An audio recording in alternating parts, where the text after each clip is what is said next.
Lacey here again with your weekly source of self-love. Today, the moment you have all been waiting for. I want to talk to you about some ways that you can start loving yourself today, right now.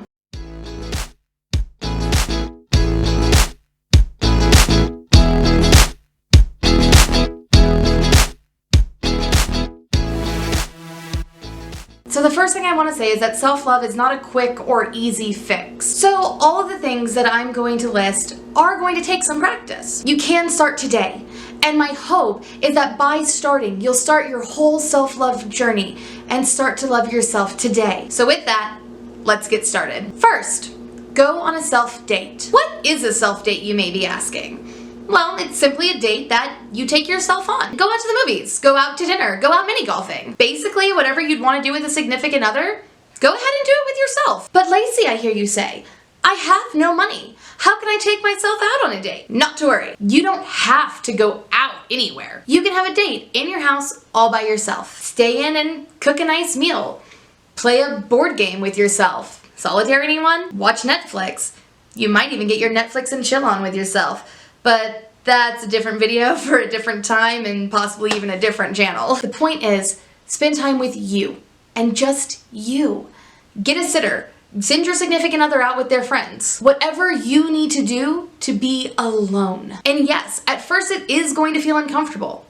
Don't most first dates? You may even feel like everyone is watching you or feeling sorry for you. I know that's what I thought when I went out on my first self-date.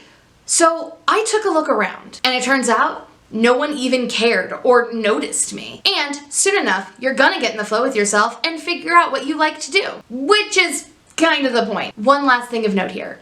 Try not to go on social media. The point is to be with you, not you and your millions of followers. Get into your own head. What did you think about the movie? How much do you love the food you made? The more you know yourself, the easier it is to love yourself. After all, would you want to spend every waking and sleeping moment with someone you've never even dated?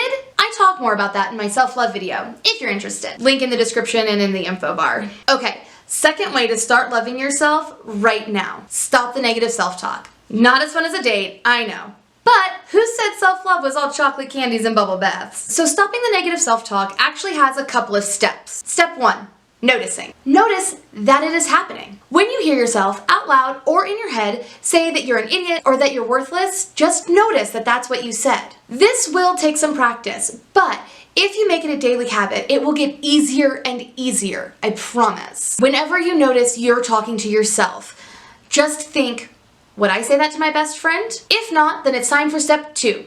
Change it. Did you notice you just called yourself an idiot? Change it to something like, I'm not an idiot, I made a mistake. I am a human and I am allowed to make mistakes. Want to take it a step further? If the negative self-talk was out loud, change it out loud. Yes, I am saying while you are at work in front of your bosses and coworkers, if you said I'm an idiot out loud, say the actually, I'm not part out loud too. Will people think you're weird? Maybe. But first of all, you are. Second of all, maybe that one little action will get them thinking about how they talk to and about themselves. While you're at it, if you want even more brownie points, try not talking negatively about other people too. I noticed that for me, when I got back into retail and I started talking crap about mean customers with my coworkers, it was much easier for me to start talking crap about myself as well. The third way you can start loving yourself more today is by writing down 5 things you're grateful for every morning and 5 things you're grateful for every evening. I know, groan, eye roll, but bear with me. Literally every self-help book that I have ever read, which between me and you is a lot of self-help books, whether they were about money or self-esteem or anything in between, says that you get more of what you're grateful for. Why? Because it's a magical, mystical power that the universe can hear you if you just believe hard enough and are grateful enough. Right? Wrong. Here's the real secret about the secret. You know the old saying, whether you think you can or you think you can't, either way you're right? Same kind of rule applies here. The way our brains work is that you see more of what you think about. As humans, we love to be right.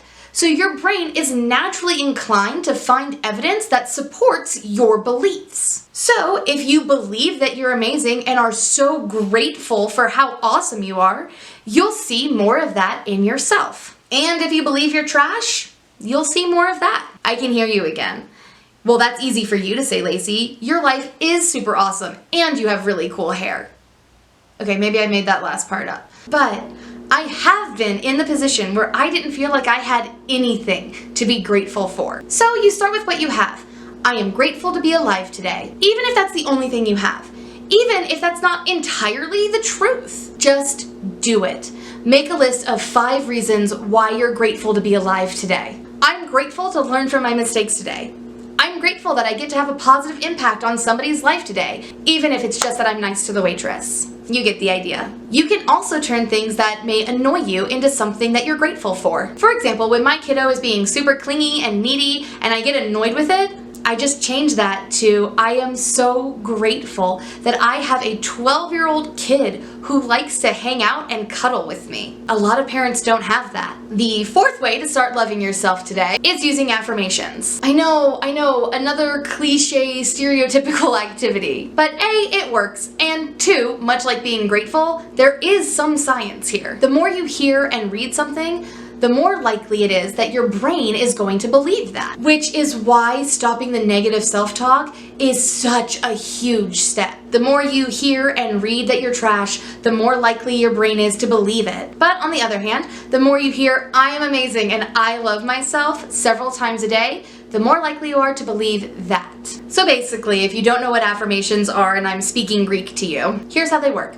Step 1, find something that you want. Let's say more confidence. Step 2, put that into words with an I am or I have statement, such as I am a strong, confident woman. Step 3, repetition. If you like to write your affirmations as many times as you feel like. If you like music, add a sick beat and make a song out of it. If you're more of a visual person, you can write it in expo marker on your bathroom mirror. Whatever will make you hear and think your affirmation. Now, if you're like me and you lose interest in one repetitive thing, switch it up. Write one day, sing the next, put it on your bathroom mirror, make up a dance to it. Honestly, this step is just about trying different stuff and seeing what works for you. The 5th and arguably most important way to start loving yourself today is to be gentle with yourself. If you notice you're having those negative self-thoughts and you're not correcting them, or you forgot to say your affirmations, or you forgot to write down in your grateful journal, or whatever, just remember that you are human and you are allowed to make mistakes. And just try to do better next time. We can all only do our best. And your best is different from mine or anybody else's. If you're wondering if you're doing your best, just take a good look at yourself. Preferably in silence. You will know better than anyone else what your best is. I would really love to know which one of these resonated with you the most. Or if you're already doing this or have already done this, share the experience in the comments. If you're interested in learning to set boundaries in a self-loving way, that's our topic for next week, so make sure you subscribe and hit the notification bell. If you want more self-love videos right now, you can check out these 2 videos over here. And if you like this video, give it a thumbs up. It helps other weirdos find me and our community. As always, weirdos, dream weird, love big, love yourselves, and I love you. I'll see you next week. Mwah.